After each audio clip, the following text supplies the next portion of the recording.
Series मंदिर लुट लक्षाधिक टंकार सुना अलंकार समेत टंका लुट होईछि। बालेश्वर खैरा थाना टीपीसी गड़िया गाँव में पुरातन शैवपीठ बाबा बक्रेश्वर पीठरे गतकाल राति ताला भांगी बाबांकर सुना नाग रूपा नाग समेत लक्षाधिक टंकार सुना अलंकार समेत हुंडी भांगी टंका लुटि नहीं लुटेरा। से गाँव में लक्ष्मीनारायण मंदिर दुर्गा मंदिर शनि मंदिर और पार्वती मंदिर लुट होईछि।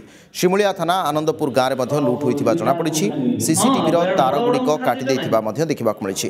खैरा पुलिस एने तनाखना आरंभ कर चाबी गेट्र काटिदी चाबी त्याग सब नहीं आ भितरे सब घर कबाट माने बाबांकर जो गर्भगृहर कबाट तो लक्ष्मीनारायण मंदिर कबाट माँ दुर्गा मंदिर कबाट तो संगे संगे माँ पार्वती कबाट ये सब कटाई कटाई चाबी भंगाई भंगाई भितर सब प्रभुंर अलंकार माँ को अलंकार लक्ष्मीनारायण मंदिर समस्त सब अलंकार सब लुटी आ तो संगे संगे शनि मंदिर आगर थी हुंडी भांगिकी टंका नहीं।